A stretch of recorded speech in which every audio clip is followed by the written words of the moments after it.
time the beat drop.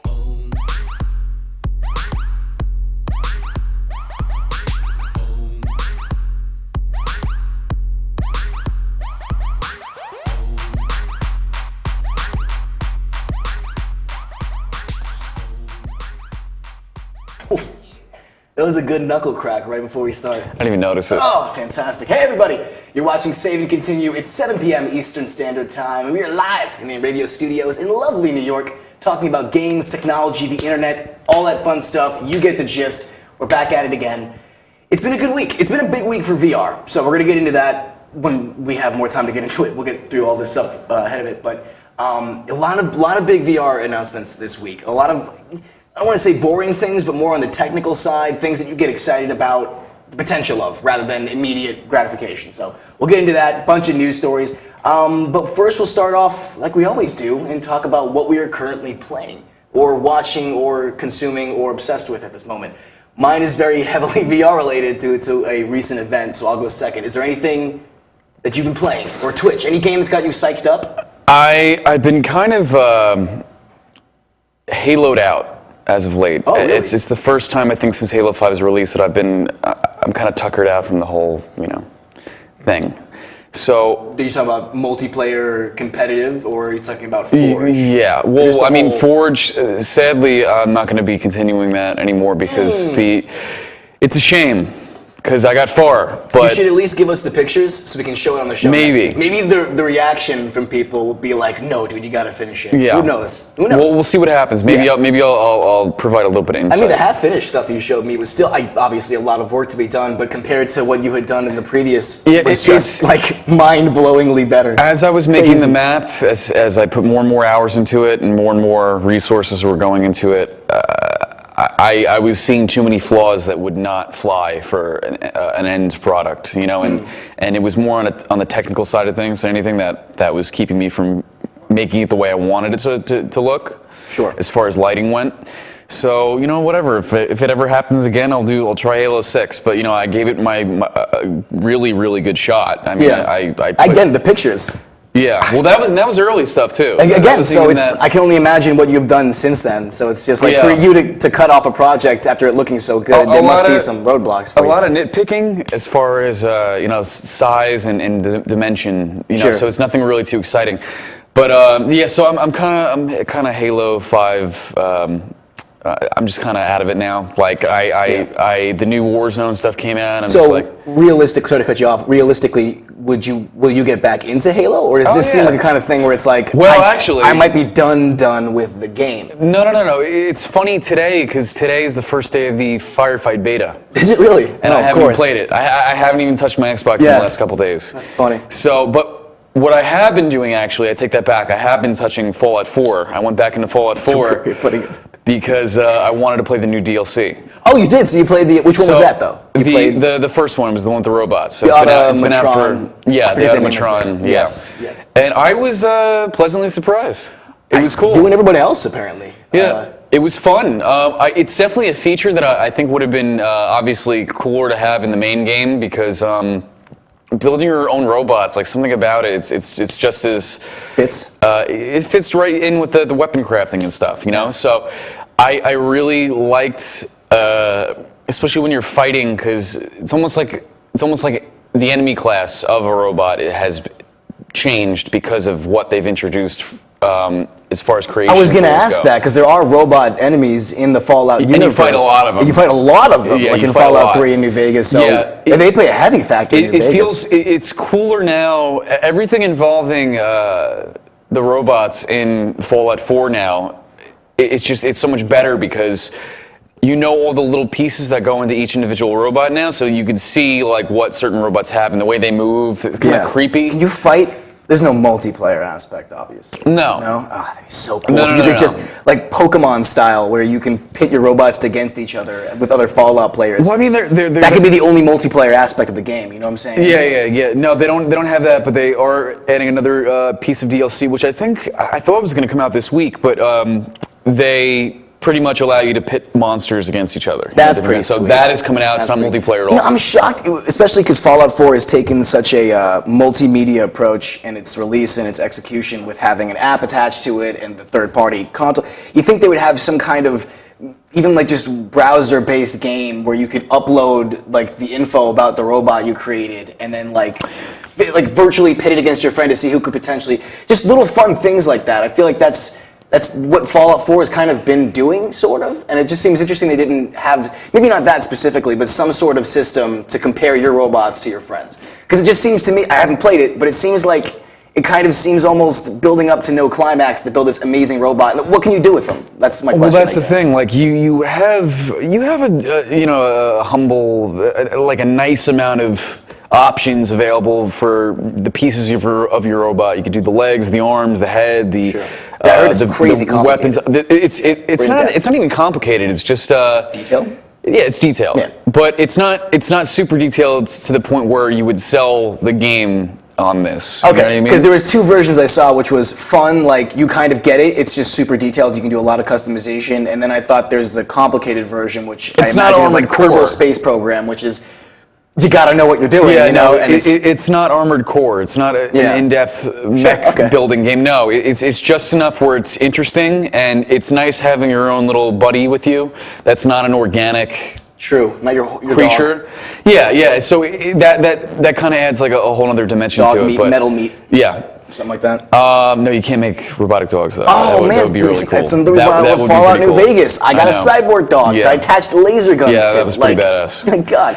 And the story side of it as well, because there's also a story component. Oh, there is. A little mini campaign. So you beat the Fallout 4 campaign. And oh, yeah. That you I beat it. How was the story? I didn't hear anything about the story. With Fallout 4? Yeah. We totally talked about it on the show. Absolutely. Very vaguely then, because I don't remember anything about it. I wasn't listening. Fallout 4, to sum it up, Fallout 4's story had a lot going for it, I'd say, until maybe halfway through, and then I realized the story kind of ran out of steam, and the mystery that was behind it really kind of dwindled, and nothing ever replaced that feeling. So I think Fallout 4, to sum it up, had a lot of potential, and then it just became like a pretty, slightly above average story, if not average. Yeah, I think they got that RPG mindset too, where it's like the player's gonna. They don't care about the story that much. They're really they want to. Because a lot of people played Fallout New Vegas, or 3 even, in the sense of they complete the campaign so that they could kind of Minecraft it and make up their own story, just using the different elements. Like, my favorite part about the Fallout series was always beating the campaign and then going back and hunting all the vaults and like making up, even in my own mind, my own kind of story. Or I like the incentive that these single-player campaigns provide in RPGs, especially the Western ones. Just sometimes I feel like they kind of fall flat. And Fallout 4, like I just said, was amounting to something pretty intriguing and interesting, and I liked the characters, but then it just got to a point where it just really kind of almost felt rushed. God, we are in like the worst possible era for like campaigns right now. I feel like we live in such a multiplayer-centric industry. Mass Effect was completely satisfying to me. Yeah, okay, but that was, I don't want to say, in video game years, that was a while ago. Considering the release of Mass Effect 3, like in the term of video games and technology, that might as well have been a decade ago. So it's like the releasing games like Halo 5, great multiplayer, terrible campaign. Fallout 4, great game, terrible story. Like, it just seems. I don't want to say it's terrible. It's just it's not what. Lackluster. Remember the day of like epic campaigns where you like you left the game when you finished it with your hands shaking and sweaty. Mass Effect. And the story. Yes, Mass Effect. We're gonna talk about Mass Effect because they had a lot of gameplay leaks happening. I got a list. Heard. Yeah, got a list of everything that's rumored, and so far. So good, like really adding up. But I wanted to get into this super quick. I was lucky enough to go to YouTube New York's. YouTube has a thing called Space in New York, Los Angeles, Milan. Basically, it's this big production studio that if you have a certain amount of subscribers on YouTube, they grant you access to use this area totally free. So I think if you have at least 10,000 followers, you can register to use them. They have cameras, voiceover equipment, sets and studios for you to use, lighting, basically to help you make better videos that will attract more people to YouTube. The more subscribers you have, the more assets and resources they give you. So I was actually lucky enough to go there. I was invited to an event hosted by New York VR, which is a New York probably the largest New York virtual reality group around. And they had a team up or a partnership with Google and YouTube and NYVR and HTC and Oculus. So all these guys are there in New York. I contribute now and then to a website called VR Scout. So they were looking for someone on the East Coast to handle it because they're all based in Los Angeles. And so I got to go to the YouTube space. First off, it's gorgeous. It's great. I gotta show you a picture. It's like it's just neon lights, everything. It's exactly how you would imagine a YouTube office to look. Like I was expecting people to run out with Nerf guns and just start playing with each other in the hallways. Like a really, really fun environment. So I got to experience this big panel with guys covering storytelling in virtual reality and game making and all these different things. And I got to try a bunch of the headsets. I already tried the Oculus. I've already tried the Galaxy, but it was the first time I got to try the Vive. And it was a super cool experience. When I first tried the Oculus Rift, this was back in 2014 Comic-Con. And basically the thing I played was more or less, it wasn't virtual reality. It was like a How to Tame Your Dragon, like interactive cinema. Like you were riding on the back of a dragon. You had no control. I'm pretty sure there wasn't even head tracking. It was just like to show the 3D depth of it. So this is the first time I got to play the Oculus and actually play something cool. I can't talk about the Oculus game, unfortunately, because there was an NDA we had to sign for that. But what I can say is that it was less based around a game and more of, here's what you can use with virtual reality. Like here's like a possibility. So this game basically, without giving too much away, was a public speaking trainer simulator. So they plopped you in this big auditorium. It was partnered with several very big names, of which I can't say, but it was a really cool, they popped you in this big auditorium and basically there was head tracking and there was timers that were set up, and basically the game was designed to have you practice public speaking in a realistic environment to calm your nerves down. But the cool part was the technology they were talking about. They were talking about how in the future headsets will incorporate eye tracking and things like that. So basically they'll be able to incorporate that technology into these experiences so that you have to actually make eye contact with the virtual audience members or their pleasure level will go down. Because in actual public speaking, that's a very large technique, is making eye contact and using your hands. They plan on implementing hand tracking technology so that they can sense when you're doing this. So it's a really cool little trainer they added on. It's kind of following suit with a lot of like niche things that are happening. Some guy made a mime simulator where you put it on, it puts up virtual walls, and if you go past it, it senses it and it like warns you, so it makes you like better at being the mime. But the big things I want to talk about were, we have the pictures of them. I played 2 games on the Vive. 2 probably the best games you can play on the Vive. One of them was Fantastic Contraption. It's probably the most popular Vive game out right now. Basically, you take your controls, I think we have a picture of it, yep. And you have to basically design a vehicle that transports this pink like blob basically from point A to point B. So this really takes use of the motion or space capture technology. With the Vive, you set up cameras in your room so you have a set boundary. So you can actually walk around this 3D space, walk around the device and put in new pieces, see what's not working, really inspect it, get up close and in depth with it, and it's really cool. And the part, I had to test things obviously, I tried walking away basically while I was in the headset, and this was the coolest freaking part. As I was walking away, a virtual wall appeared in front of me, put my hand on it, felt a real wall. Took the headset off, the cameras actually track physical objects, including people, and will display a virtual barrier in front of you when you're about to collide with that thing. So basically they had another guy there demoing the whole setup, and I turned to him, and when I walked closer to him, a little brief like gridlock net appeared in front of him, and if I had reached out and touched it, I would have been grabbing this guy's chest. So it was that whole like argument of like, well, you're going to put this on, you're going to walk into everything. Vive's got it covered, and it works great. It's not just, oh, that's where a guesstimation is. When you put your hand on that wall, that's where the wall is. So it's such a surreal feeling to like put your hand in virtual reality and feel something like blocking you. I can imagine. So cool. And that was probably one of the most interesting parts to me, because that was a very big argument against virtual reality or the dangers towards it. The second game I played was by far my favorite, and it was probably the simplest one. It was, we have a picture as well, Space Pirate Trainer VR, I think. But basically, you're given 2 guns, and the Vive controllers feel fantastic. Like, they're designed to basically feel like anything you want them to. So like obviously in this one, they look like guns, but in the other game, they look like tools, and they all fit and feel great. So it feels like you're holding a gun. I'm playing this game, it's your standard, you shoot the aliens as they come towards you. I get leveled up, and all of a sudden, my right hand disappears from a gun and turns into a shield. and I start, and you just feel compelled to go like this, to hold it like that, because you see like the wristbands on your arm, and you can literally just do that, and that's how you'd block it, because that right controller is tracking where your arm is and everything. You can hold it up and see the Vive controllers in virtual reality. That's the cool part. So I was able to actually lift up the gun, put it up to my face, and like inspect it like in detail, and it looked great. So basically, the shield comes out, and instinctively, you can't help it. You just go like that. And so I found myself playing a game like this, just like blocking in with the shield, and it was so fluid. There was no clipping. It was the first time I played something and been like, wow, that might actually be like feasible virtual reality. You know what I'm saying? Like we played with the Durovis Dive and the Samsung Gear VR. Like they're cute little like introductions to what virtual reality could be, but you really can't experience it until you actually strap on a Vive or an Oculus Rift to get the. I can't sit here and explain it to you. You look at it and go, that's great, a little gimmicky, but until you actually feel your hands shooting bullets and you feel like the lasers blocking your shield, and you get that full 180-degree field of view. It really is like you take your headset off. It took me a couple minutes. They had a couch sitting next there. I was like, why? I took it off, and I was like, I got to sit down for like 1 minute. Just granted, I was in a room with a bunch of people, and everyone was super excited, but to readjust to reality, you do, at least I do, for a second. I need a second to just sit down and be like, all right, like I just left space, and I'm sitting in like an office room right now. Not a crazy extent where you got to sit there for 10 minutes and go, is this reality or am I still in the virtual world?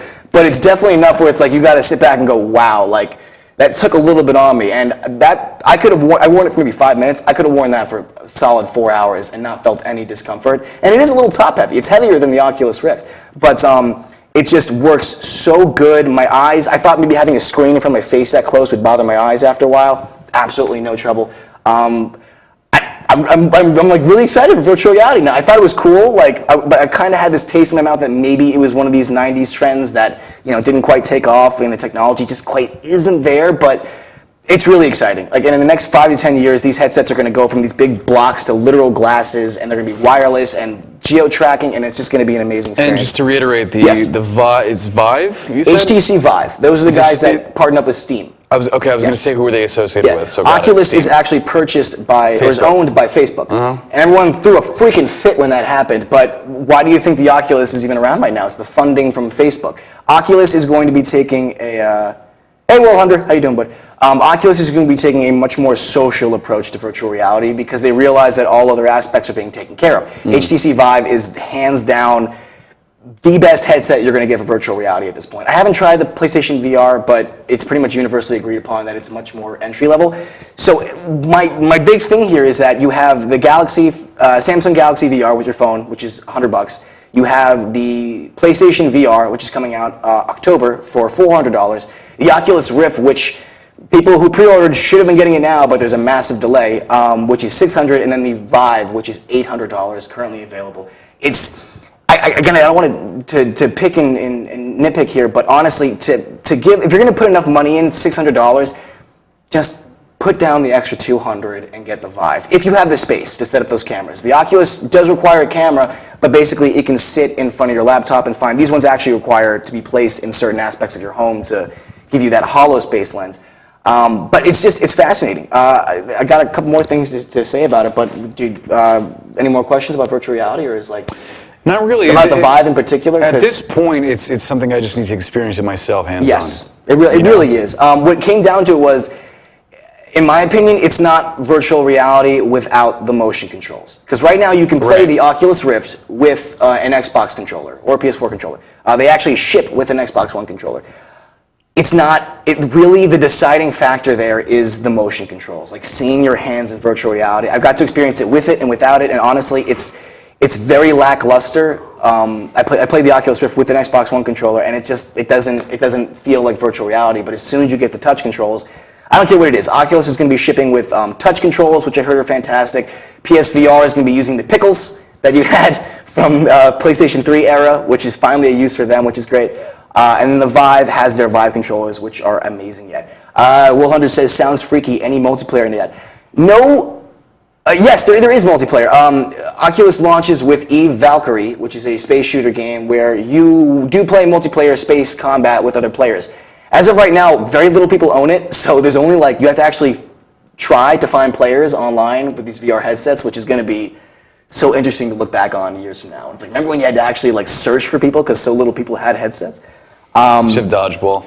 Dude, that'd be great. I guarantee you it's in production. So there's a bunch of multiplayer games. Altspace are some fantastic people. I was looking at a review for actually a horror game that just came out, a VR horror game called Dreadhalls or something like that. Dreadhalls. I don't think I've heard of that one. They're absolutely taking advantage of the VR, of the horror genre. Well, that's what I was, because survival horror for me seems like a match made in heaven for VR if it's done correctly. And it seems like this title from going off of a review from Angry Joe. He did a review on it. He says that the VR alone pretty much, makes it just an unforgettable experience. It really is, and a lot of it is... The game itself didn't look anything like spectacular. Sure. But it had things that we are used to seeing in a game, just in a different, perspective. Absolutely. Silver Bullet, what's happening, bud? Yeah, I mean, that's what's really cool about, especially about the Google Cardboard and the Samsung Gear VR, is that you can have these passive horror experiences for basically free. Your Google Cardboard, I think you can buy one for $3 online if you don't want to make it yourself. And there's millions of apps on iOS, or not sure millions, dozens of apps on iOS and thousands of apps on Google Play Store that are passive VR experiences that are horror. Like they made one for with the release of the movie Insidious, which is a meh horror movie, but the game was terrifying. Because you had it's the experience, where you put your headphones in, you have the surround sound audio, and you just get lost in this immersive experience. And that's why I like survival VR or horror in VR, because one of my favorite survival horror games of all time was Amnesia, because there was no combat. All you could do was run and hide. And with the technical limitations of VR right now, as far as like interaction with controls and things go, that's the perfect experience. Or maybe even a slight puzzle aspect to it. Like with the Vive controllers, you could walk up and pick a book off the shelf, and a secret passageway opens. Well, I'm pretty sure that's how this title plays. Excellent. I'm really happy to see that. Then I had not heard of Dreadhall. Yeah, Dreadhall. I think it's called Dreadhall. I don't want to butcher the title, but I'm pretty sure that's what it is. It sounds kind of familiar. I mean, there's honestly so many horror games. I recommend the review. It goes over it pretty well. Angry Joe's good stuff. Yeah, it's cool stuff. Just to wrap it up on VR one more time, Facebook had their annual F8 conference, which is their Facebook conference where they announce technology and all that fun stuff. This is probably the first time that this was actually necessary, this conference. Most of the other stuff was like, yeah, we bought Skype and now there's live streaming and messengers, and it's like you could have updated that on a status on Facebook for me. But this one was actually super, super duper exciting. They basically announced their foray into VR for Facebook. Obviously, Facebook owns Oculus Rift, so you're going to see a lot of implementation. But the big one was this. Basically, Facebook is opening it up for multiplayer experiences via Facebook. So in the long run, they're hoping you can hook up your head-mounted display to your PC and connect to Facebook, where you can then experience 360 videos and photos with your friends in a virtual environment. You can draw on them with different texts. And you can apparently take virtual selfies. I thought it was interesting that one of the first big technological advancements in virtual reality will come down to selfies. Really disappointing about that, but putting that aside, swallowing the pride, it's still really exciting. The technology is really exciting. Is the way they're implementing it exciting?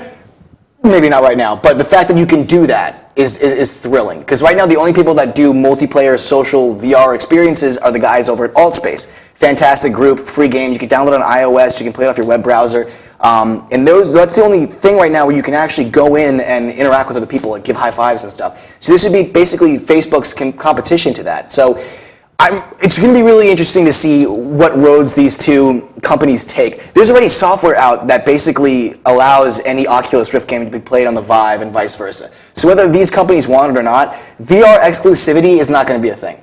I'm calling that right now. There isn't going to be no Vive exclusives. We're all hooked up to a PC. PlayStation, maybe. Oculus Rift and Vive, it doesn't matter if they wanted to or not. You're hooked up off the PC, buddy. Someone's going to find a way. Oculus and Vive run off the same system. It's not like you're going off an Xbox or anything. So it's going to be really exciting to see what roads they take, because they're going to have to separate themselves in some way to get customers on their side if they're all playing the same games. Speaking of that, yes. Maybe a nice little segue. I love segues. Have you heard any news about the whole cross-compatibility thing going on with Sony and Xbox right now? Yes, I have. All right, enlighten me, please, because my cousin sent something to me, I think it was this morning or yesterday morning, and I didn't read it. But I know we were talking about how Rocket League, the developers were experimenting with the tech that allows them to pretty much pit PC, Xbox, and PlayStation players against each other. Yeah. And now there's been new development on that. So what exactly has happened? It's basically Xbox came out and said, we have the technology for cross-compatibility in games. My logic is that they've had this for a while, and Xbox was just the first person to go to public, because they did it so publicly. That's Did what they gets say me. PC or PlayStation, or did they specify? Anything. Okay. Cross-compatibility between, I mean, right now, compatibility between PC and a console is much easier than console to console. That's why a lot of PS4 games already kind of cross-compatible with PC right now, because the PS4 components are strikingly similar to a PC. That's also why the VP of PlayStation, or Sony, I'm sorry, has announced its interest in releasing the PlayStation VR for the PC as well, which could be a massive game changer, because it's a $400 headset, which would save people a lot of money. Which would make a ton of sense for them. Worst case scenario, you just sell more. Like, that's the only thing. But my conspiracy theory is that they've had this technology for a while, but Xbox did it so publicly that Sony would look so bad if they turned it down. They're just like, no, we don't want that. We want to keep making people buy our console to get our games. My logic is that they had this for a while, because it's crazy to me they can do all these things right now and not have cross-compatibility. I don't know a lot about that. What'd you say, Bob? Oh, we have a caller. Yeah, this is the first caller to the show. Can we hear him? Is he on? No? Anyway, yes. So I think basically they came out and said, Xbox said, we have this technology for cross-compatibility. Sony, you should play ball with us. And Sony's like, hey, that's a great idea. If you guys really have it, we should really do this. So again, my logic is that they've had this for a while, but for whatever reason, Xbox maybe to look better was just like, we have this technology, because they did it so publicly. Like, they didn't send him a letter or anything. They did it like over the internet going, it was like through their official Twitter or something, where it was like, hey, like it was the Xbox Twitter talking to the PlayStation Twitter as if they were real people. Like, hey, PlayStation. It's like, what's up, Xbox? So it's just so... is God. Is this James? Hi. Hey, James. It's happening, bud. I'm not going to be able to hear him. Frankie can't hear us right now because he has no headphones in. You were telling me before you had a game you were interested. Horizon Zero Dawn? Horizon Zero Dawn, man. I watched a little bit of the gameplay today. Thing looks phenomenal. What's it about? It's about, I want to say like maybe an early 20s female. She's part of a human tribe that is, humans have become extinct. Wait. A human tribe still on Earth. This sounds familiar. It's, I don't know, it kind of looked familiar, but I mean the gameplay was incredible. Like Horizon Zero Dawn? Nope. Wait, we sure this game's... This sounds like a game that came out a long time ago. Oh, it's actually coming out later, 2016. This sounds so I think familiar. James is making this up. Wait, is this like the girl that has like a pet robot? No. There's no pet. Okay, I'm sorry. It's just her running around the place of North America hunting some robotic dinosaurs. Oh, you're absolutely right. This is coming out to PS4 very soon. It's an upcoming action role-playing game developed by Guerrilla Games. See, Frankie knows what it is. Gorilla made Killzone, right? Guerrilla Games made Killzone, yes. So yeah, it's interesting. Kind of like, you know, she's hunting. From what I saw in the gameplay, she was like standing on a ridge. I want to say it takes place in North America, and it's just nothing but forests, meadows, and like these robotic giant dinosaur-looking things. Oh, so it looks like a futuristic society got like taken over by nature again. Kind of. Is like that what these robots Sounds pretty fly cool. and destroy humanity, and only a select few like Interesting. live. And then now they hunt these things for the power cells that grow out of them. So they hunt the robots for power cells? Oh yeah, dude, it's sick. That's You're, some Matrix level stuff. That's a cool topic. Grab their cells. Yeah. It's funny you brought this up, James, because literally 5 minutes ago I was like, what happened to all the interesting good campaigns? And this sounds Reminds me of right what we've been looking for. Just Enslaved, that's what it was. This game looks and sounds just like Enslaved. Did I get the title right? It is Enslaved, It's right? Enslaved, yeah, I think. What was it, Enslaved? Enslaved, I think, yeah. That's why this sounded so familiar to me. That's what it because- looks like to me right now. Yeah. Because I was just I'm saying... not gonna touch that subject, but anyway. I can't hear this I fool. felt like I needed to bring this guy up to you guys because, like, this is something that I'm definitely going to invest in when it comes out. Like, I'm going to buy it. I'm going to play the hell out of this game. It looks great. Thank you for bringing that up. By the way, how's the Outer Rims DLC in Battlefront? Oh, the Outer Rim's a dope, man. I've already got 2 guns that Jabba the Hutt offers. The Jabba the Hutt level is so cool. Well, it's not just a level. You can actually, like, go down the hut. You see him on the screen. He speaks in his Huttonese or whatever that is. We're playing this later. You can pick out different, like, classes. So, like, let's say you want to be a bounty hunter. You get a sharpshooter rifle, and you can just rank that up to where... That's awesome. So it's like they brought classes into Battlefront. Kind of. Like, you could pick out different things. I think there's, like, there's a bounty hunter, there's a smuggler, and I want to say there's a pirate. I'll look after I'm done kicking the shit out of Space pirate? Yeah, I'm going to be playing that. Oh my god. That's the first, that sounds at least a little bit like class-based combat, and which is all I really wanted from Battlefront. I just want a galactic conquest so I can destroy the world and rule it with an iron fist. Keep praying, man. Keep praying. I think we're still going to have to go back to Battlefront 2 for that. Yeah, I mean, my disc is old, so I mean, it's got some dings and tears on there. Yeah, well, it still works, man. I got it on mine. But we're going to take a quick break. James, thank you so much for calling, buddy. I appreciate it. Hey, thanks, guys, for having me. Thank you, James. That's our good friend, James.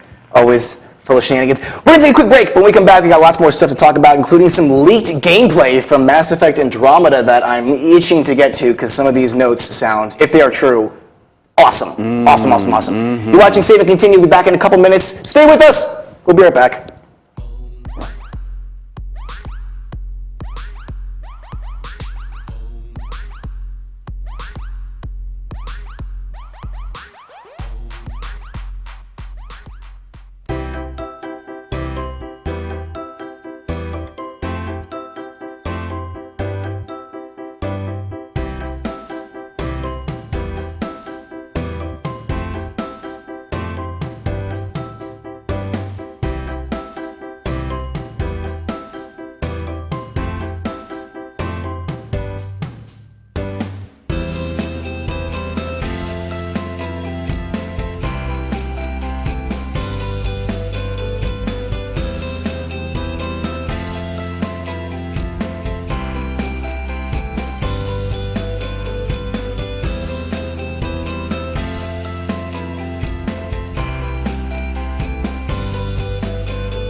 Hey, this is Chris Dick, and if Inravio.com spots you at an event wearing this bracelet, they will give you $100. This is Joe Larson. You should check out the 505 on Racing Show live every Monday at 7 p.m. Eastern Standard Time, or catch us on video on demand anytime, 24/7, only on the Inravio TV network. Village Music Shop of Master. 1-800-HEY-DUDE, your full-service store with personalized attention, school band instrument rentals and sales, music instruction on all instruments for all styles and age groups, for guitars, drums, amplifiers, PA systems, and accessories. It's Village Music Shop, 1495 Montauk Highway in Mastic. Call 1-800-HEY-DUDE or go to villagemusicshop.com. For over 60 years, Hanson Carpet has put the customer first, providing only the finest quality products and service. And Hanson Carpet is so much more than just carpet. We also carry a wide selection of window blinds and shades, and our licensed and insured technicians can service any of your flooring or window covering needs. Browse our huge selection of laminate, carpet, linoleum, vinyl, and tile. Stop by our showroom today or visit HansonCarpet.com. No matter what your project, Hanson Carpet has got you covered.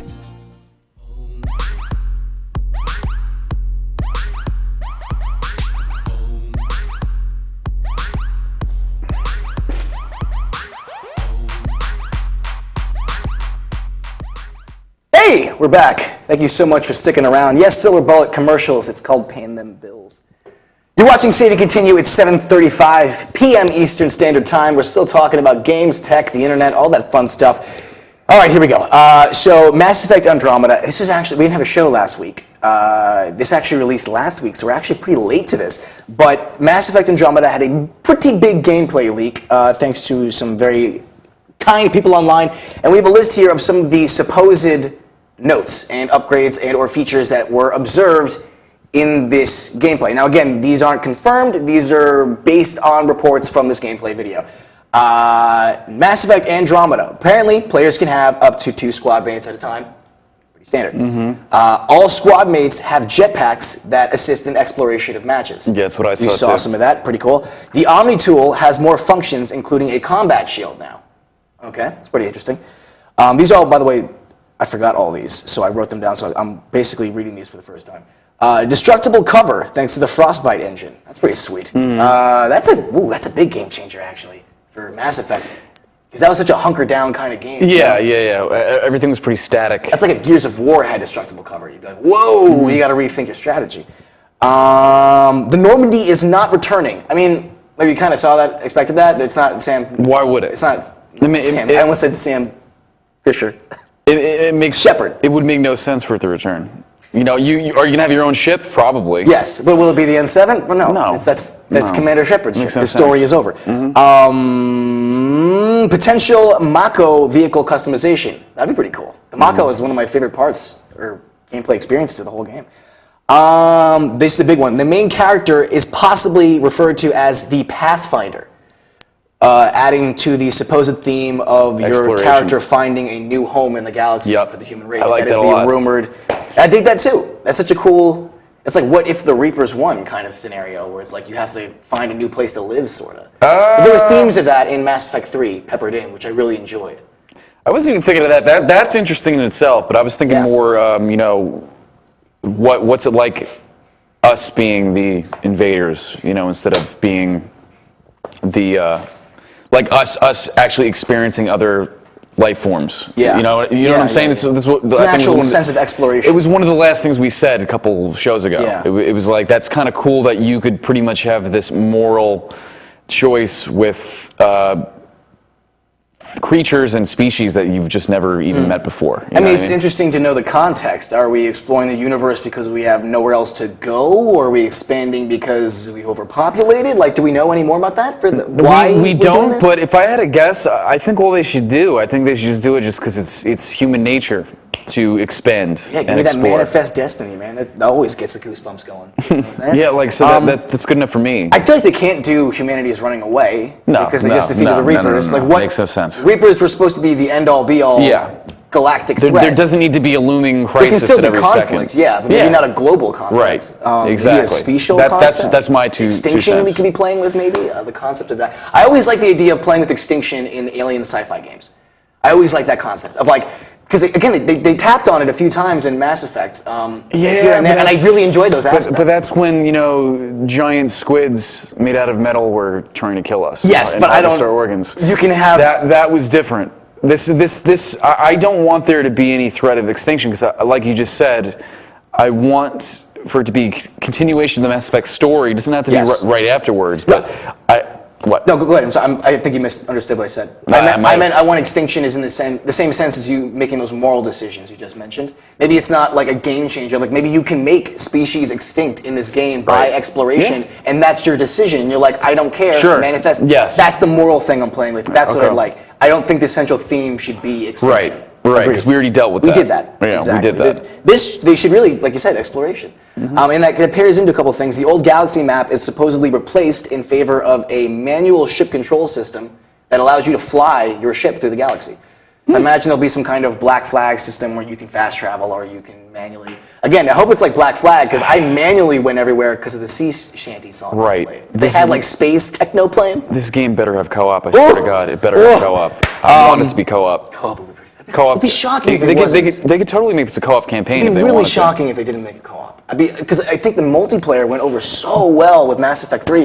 That was co-op. I don't feel like any open-ended Western RPG, aside from maybe Borderlands, really explored more of the co-op single-player campaign experience. And even the Borderlands 2 multiplayer co-op left, to me at least, something to be desired. Yeah, I didn't play the second one. It was cool, but it was basically just like, hey, it's Borderlands, you have co-op. There was no like, this is why co-op is interesting now. Like, you can do this special cool stuff that you can't do if you're by yourself. You know, like maybe like team-up moves or anything. It was just like, there's two people. It's kind of like how Halo did it, where it's like, they didn't even bother putting in a second Spartan. They're just like, yeah, you're both Master Chief. You know, it's like it kind of seemed just kind of thrown in there, which I'm not complaining. They did at Halo 3. Halo 3, they put a little more effort into that. Yeah, Halo 2 as well, playing as the Arbiter and all that kind of junk as well. Well, no, Halo 2. Oh no, you're right. You played Halo 3. Halo 3 was the first one that actually made your co-op members hated it, actually they in the loved lore. it. So there was no middle ground with that. Let's just hope the ending is better. Again, I know you didn't have a problem with the ending, but I thought No. it was unnecessary. yeah, without It was so convoluted. without bringing back 2013, whatever year it was. God, Silicon Valley made a joke about it. It I was know, so bad. I love it. Like, jeez. Yeah, I was not happy with Mass Effect 3's original ending, but I feel like the extended cut did make it hurt less. Yeah, but listen to what you just said. Like, it made it hurt less. Like, the ending hurt you, according to what you just said.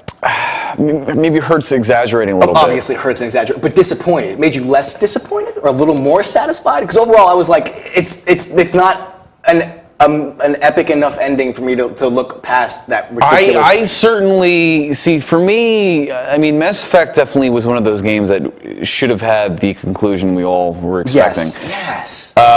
If it wasn't for the journey itself was so incredible. That's what I agreed, 100%. Because I really think Mass Effect's ending made sense, but it was too much stuff was left up in the air, and obviously that's why they showed the extended edition. It's such a convoluted ending that didn't need to be, you know? Like, you just gave us this epic adventure, you gave us amazing characters, and a fantastic, fleshed out story, and you're gonna cap it off with that? Like, I'd rather them just done like a standard protagonist ending and then just wrap the thing up in a nice pretty bow, because like you said, the journey was amazing. That's why I still very much enjoy Mass Effect 3 despite the crappy ending. Oh yeah. But imagine, because they could have just stapled in your cookie cutter ending, and I would have been more happy with what they'd given us. You know what I'm saying? With that whole, like, you shouldn't have gone to blue because you were mind controlled, so it was actually red, and I still don't understand it. Like, I don't want to understand. The Star Child. Like Silver Bullet, thank you for hosting, sorry. It made, I don't know, like, it's kind of interesting. Yes, Star Child! Like, yeah, it was the kid that was a little weird. What? Yeah, I since we're on the top of Mass Effect 3, I went with the spoilers. I went with the synthesized Snape kills ending. Dumbledore. So. Oh, you went with synthesized? Yeah, I sacrificed myself. I sacrificed myself. That's the Paragon ending, right? It's not really. It's not that black and white. There was. Of course, it wasn't black and white. That's the problem. There were three endings. Yes, if I'm not mistaken. There maybe was 4. You can go center, you can go left, or you can go right. Yeah, and I went with the one that pretty much you sacrifice yourself for the greater good. Yes. And that to me felt like a good enough ending for me. Like I was satisfied with that. But whatever. I would have been satisfied with that, but that's not how it went down with me. It was I beat the game. I don't even particularly remember what direction I went in, but I beat it. The ending happened, and I was like, oh, is that really what happened? And I go online, and it goes a million different other options, and then a week later, BioWare makes an announcement about how they're going to clarify things, and it's just like, what the hell just happened? You gave me this amazing game, and then you just, like, why? It was so out of character. It was an issue with the writing. We'll never truly know until. Yeah, I mean, again, because I'm not talking smack. Mass Effect 2 is still to this day my favorite video game of all time. Yeah, no.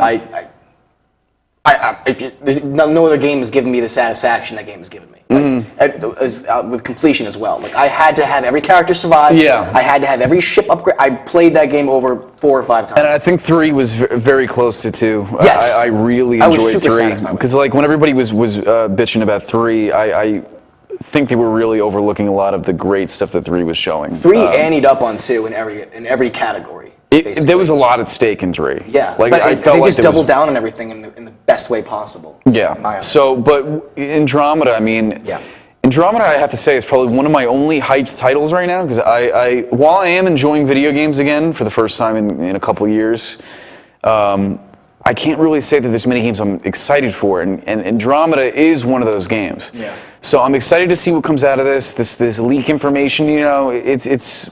I feel like it's so up in the air. This could all change. We didn't see enough. I don't know. I mean, BioWare is usually great about keeping their stuff under wraps until the last possible minute. So, I mean, do we have a release date for Andromeda yet? They delayed it. They delayed it. I believe they delayed it. I think they delayed it till early. I think it was supposed to come out this year originally, and they delayed it until 2014. Take your time. Yes. Take your time. No, if there's anything about it, it's take your freaking time. Yeah. Delay. If there's any, I mean, I truly believe that as each Mass Effect title came out from 1, 2 to 3, there's arguments for certain aspects of the game that maybe were watered down or whatever, but I think the thing that remained consistent in the Mass Effect trilogy was the action and the way that your characters moved. It felt more to me like a cohesive third-person shooter in a good way, and I am excited to see where they might take that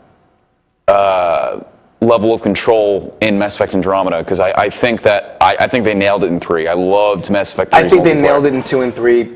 We've had this conversation dozens of times, but I was not a fan of Mass Effect. You did not like 1. I thought it was an extremely broken game. I thought it was very unfinished. Yeah. I still think it's a great elevator simulator. But that's a testament to the series, I guess, because I've never had such a jump in opinion from one title to another. Like, as far as like when Mass Effect 2 came out, I was like, I was sitting there, I was like, I cannot believe I am enjoying a Mass Effect game as much as I am right now. Because again, like I said, Mass Effect 2, favorite video game of all time. Mass Effect 1, it's not my least favorite game of all time, but definitely I was not satisfied. Yeah, I was really impressed with how fluid. Like, I feel like the game was smoother than Gears of War at the time. Mass Effect 2. Well, 3 especially. 3 and 2. Again, one of my biggest complaints was the movement to me. I thought it was very glitchy. Well, yeah, and just, one was broken. And the thing that propelled the story for me in 1, the game was the story, the characters. The story was great. Yeah. But if it wasn't for that, it would have been a mediocre, game. I think anybody who says Mass Effect 1's gameplay was better than 2 or 3, I think they're smoking something. No. Well, I stuck through it because I wanted the N7 sweatshirt. I didn't want to be a poser, so I had to play Mass Effect. But on top of that, I really did enjoy the story, and that's why it kind of kept me there. I was like, the first half hour, I'm like, is this worth the sweatshirt? But 2 hours later, I'm like, you know what? Like, the elevators still pissed me off. I still think the gameplay or the shooting is clunky. I think the movement is just bizarrely static. But damn, that story has just got me. Like, I cared about Shepard. Would you play a Mass Effect updated trilogy on a current gen console if they were to do that before Andromeda came out? Absolutely. If they redid Mass Effect 1, I'd find it hard to believe they wouldn't improve the movement mechanics and everything. Right. And if you fix that, that's basically my complaint. I mean, it was just so broken, in my opinion, that it ruined the experience. Yeah, I don't think they're going to adjust. I don't think they're going to really make much tweaks to the movement, because that's changing the gameplay in a huge way. Because Mass Effect 1 was built around a certain style of movement. Movement is the wrong word. They need to tighten the game up. Does that make sense? It just felt broken. It felt uncompleted to me. Like, you were running, and all of a sudden I walk through a rock, and then I'm facing the wrong direction. I'm just like, what the hell? It was a little glitchy. It was a little bit. But I don't know. Mass Effect 2 felt so much more polished to me. Like, obviously it was, but it was just like, oh god, they fixed everything I had a problem with in Mass Effect 1. That's why I think I loved it so much. So I was like, wow. They kept the crazy, amazing story and characters, and they fixed all the stuff I didn't like. And then Mass Effect 3 was, they just basically made the story bigger. Like, instead of a team, you were making an army, and I'm like, this is great. This is a great if BioWare and EA want to make my dream game come true, it's make Mass Effect better than the last installments we got, which is... It's hard, man. Well, I think they could do it. I hope so. I think 3 could have been a lot worse than people were saying it was. So I'm excited for Andromeda, but co-op. 3, I liked 3. Again, it was just the ending. It was a great game. There's the ending that bothered me. And again, not enough for me to call it a bad game. Great game. No. Confusing ending. Yeah, but Mass Effect 3 was... it's like, I want them to add a co-op into the Mass Effect series, because I think that with the narrative that Mass Effect has, the smooth gameplay that we've experienced in Mass Effect 2 and 3, I think co-op is just a no-brainer. Like, imagine having a squad, you and another player exploring and doing all the things that you've come to know in Mass Effect, except share it with somebody else, and it's not just like a multiplayer thing. Yeah, again, because they have the multiplayer co-op. Which was great. This is more like, kind of like Gears of War, how we have those moments where you get to experience those cutscenes together. Yeah. Where you get to have that epic moment together, where it's just like, that's what Mass Effect is to me, is those moments. Like, those cutscenes are some of the best cutscenes in video games, in my opinion. And like, to experience that with somebody else and have that same feeling of goosebumps, and like, dude, I know, like, that's, I love those moments. The one thing though too that I'm hoping that comes back just as strong is that I think Mass Effect's sense of humor.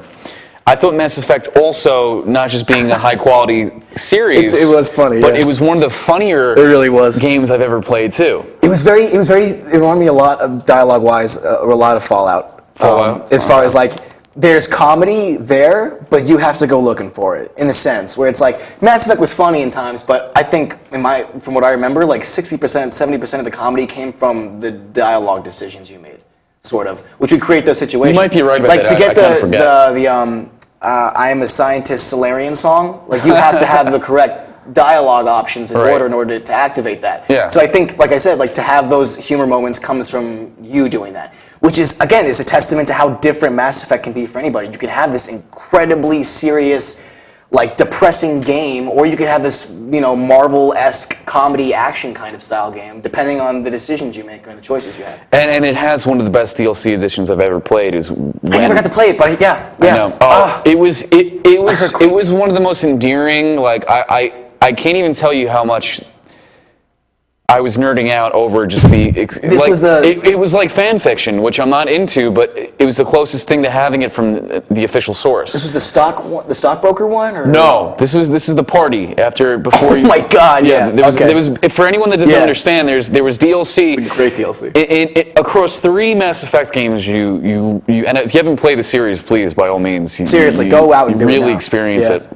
But over the course of 3 games, you make it away with your life and limb with these characters that you've either taken with you or done dialogue with, and you form a bond with really all of them. Like, really, I don't think there was one character in Mass Effect. You can choose to. That's the best part. You can hate some. You can. Yeah, you can choose to neglect and not listen. Yeah, but I did that accidentally. It's interesting because all the characters, I feel like there was really no throwaway characters. Like even the characters that you thought were one-dimensional ended up having some dimension to them. And I'm mainly looking at Freddie Prinze Jr.'s character in the 3rd one. They thought he was going to be this macho Jersey Shore-looking dude with no background or no depth. He ended up being cooler than you would think. Yeah, he was funny. I thought you were going to talk about. I think James. Go to his name. I think it was James. You're thinking of the female Zero, Patient Zero. Patient Zero. Zero, yeah, I forget her name. Jack. It's Jack. Yeah. It was Jack. I thought she was going to be your typical, like, she an was angry female, and she was one of the best characters. She was great. And in 3, spoilers, she ended up becoming kind of the opposite of what her character was in 2. She's taking care of kids and stuff? It was fantastic. I know, just talking about it, it's great. I really want to play it again now. But the way that BioWare decided to top off the DLC, the playable DLC, was basically a party that your characters had pretty much at the end of the world. Like, all right, this is it. We're going to fight the Reapers soon. We might as well have this blowout and drink. And it's cool because you feel like you're at an actual house party, like where there's little, there's cliques talking in different places. And then, over here they're playing some kind of drinking game. And over here, there's some flirting going on. And you see these character interactions that you wouldn't normally expect to see with your character and also between these characters. So it was just such a great way of bringing, like, if that DLC didn't exist in Mass Effect 3, I feel like there would have been something sorely missing that I didn't know I wanted. It would have been awkward for them to include that in the first 2 titles. The game, wouldn't have made sense as much because it's about the build-up. This is like this is the definition of build-up. Like, this is 3 games worth of decision-making and build-up and character development, and then you just get seriously. To goof around Mass Effect 1 goes from squad to team to army. That's the theme. I think of Mass Effect. It's just like. You thought the last one was big? Guess again. You thought the last one was big? Guess again. It was great. That's why I'm pumped for Andromeda. Because it's like, you thought Mass Effect 3 building an army was big? Pfft, like, you haven't seen anything yet. Yeah, I think Mass Effect has done what other sci-fi stories haven't done. I think they've done it so well. I mean, I'm a Star Wars fan, but Mass Effect is my Star Wars. There is no Star Wars game that lives up to the story of Mass Effect. Even Knights of the Republic is incredible. Even Knights of the Republic is incredible. I mean, Jedi Academy is my favorite Star Wars game. But again, even Knights of the Republic, fantastic. But at least for the video game world is concerned, Matt, I don't. Well, because it's original. It's hard to find a sci-fi game better than Mass Effect. And it's original. Yes. So, like, name one sci-fi game, not even a franchise, just a game that's better than Mass Effect. Like, it's really hard. It's like, I'm sure some people can have preferences, but if you're talking about, like, sheer technology and, like, quality. Yeah. Just to crush through a few more of these notes here. Non-human enemies dropping into combat from Cerberus ships were reported. Cerberus? Yeah, Cerberus is back apparently. Oh no. I mean, you gotta have an enemy. Yeah, but why Cerberus? That makes no sense. Well, I mean, this is not to it all. One of the antagonists is reportedly a human soldier with armor similar to the main character, Pathfinder, but without the N7 insignia. So I would love to see, like, he's a Spectre gone rogue, kind of like in the first one, but like on a much scarier level. You know what I'm saying? And then Scarier level. Yeah, because like the guy in the first one betrayed Saren, yeah, but he never really gave me like. Saren was a badass character. He was badass, but I don't know. There's some characters that scare me, and then there's some that are badasses to me. Like I think having him be a human so similar to the main character is even more terrifying. Like, whoa, like what if Shepard just decided to turn cheek and go evil? Well, I thought the elusive man in Mass Effect 2. He's great. 3, yes. Martin Sheen. It was Martin Sheen. Martin Sheen. Yeah, he was intimidating character. Again.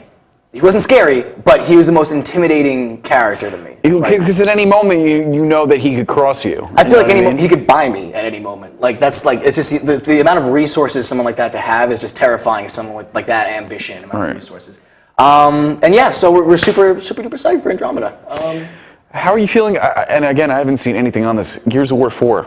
I'm actually hearing some good stuff. I heard it's smaller in scale. It's more intimate, and it's some quality storytelling, which is exactly what I wanted, because Gears of War went from a small, intimate game into Gears of War 2, which was, okay, there's a bunch of people, and then there's Gears of War 3, where basically you're saved by a whole country of people that you didn't know exist. Yeah, you played 3. I still don't understand. I didn't play the campaign to 3. Again, you're like down to the last man, and at the last minute, like you're saved by an army, and like, yeah, they were from India. We had like no idea they were alive over there, and it's just like, what? So I'm hoping. Apparently, you're playing as Marcus Phoenix's son. So it sounds as though with this intimate, like the art I've seen so far seems very ragtaggy, like on the losing side, underdog. So I'm kind of hoping like something happened where the Gears army was basically like vaporized. Maybe you play as a scavenger or a survivor. Yeah, see, I can't comment enough because I don't understand how. First off, I never really cared for Gears' story. I thought it was like just good enough to kind of propel the plot. Sure, that's what it was. That's exactly what it was. But with 4, like, how is 4 even a thing? Gears of War was so unique in that you're absolutely right. It was kind of a shoestring story, sort of held together very delicately.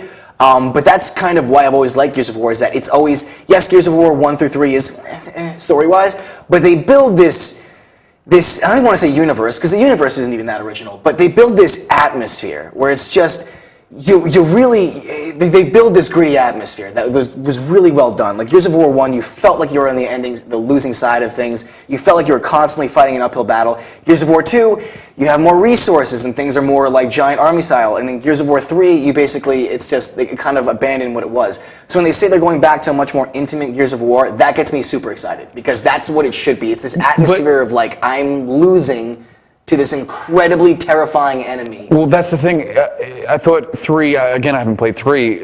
How is it that whatever you fought isn't vanquished? Like, why does 4 exist? That's my point. Well, they come from the Earth, and then in Gears of War 2, you flood this, I remember that. You flood mankind's last city to destroy them, and then it turns out, and then at the end, there was some crap, because at the end of the credits, like, your Marcus Phoenix's dad voiceover comes in and is like, why did you do that? You shouldn't have done that. And I basically threw the controller, because I was like 2 hours just wasted with that.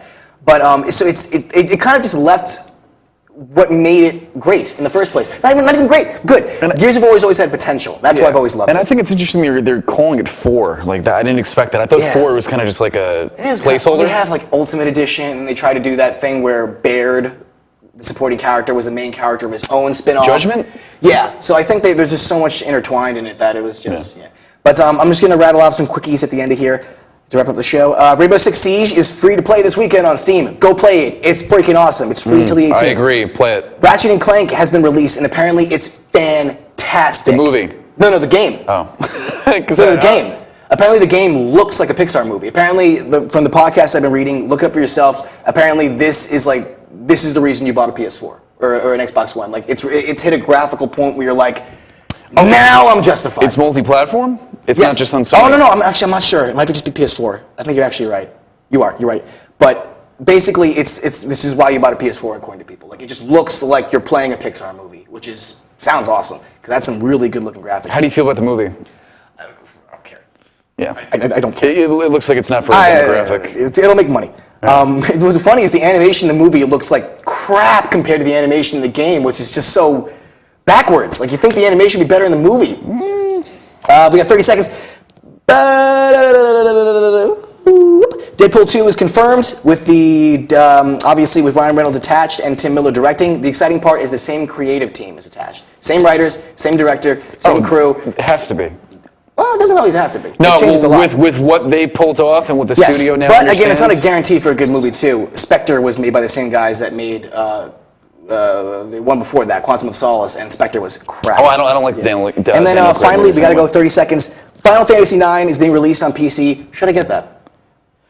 Is Final Fantasy IX worth it? Yeah. 9 is my favorite. I want to play a Final Fantasy game. 9's my favorite, but just understand 9's it's a mix between old school Final Fantasy and the later Final Fantasies from the late 90s. So it's kind of the mix between all the first 9 Final Fantasies. 9 is kind of a combination of all of the ones that preceded that. That sounds like something I'd actually like as someone who's never really played. Give it the a series. shot. Yeah, give it a shot. I play curious. Tactics, but yeah, no, give it a shot. I'm gonna do that. Excellent.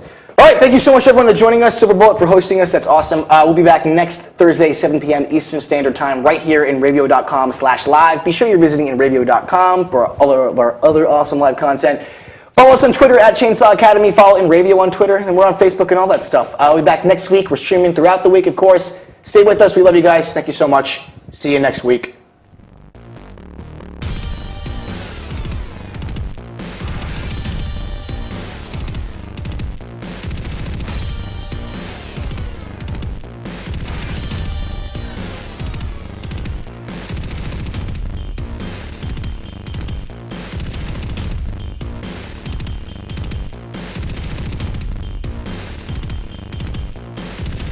Inravio.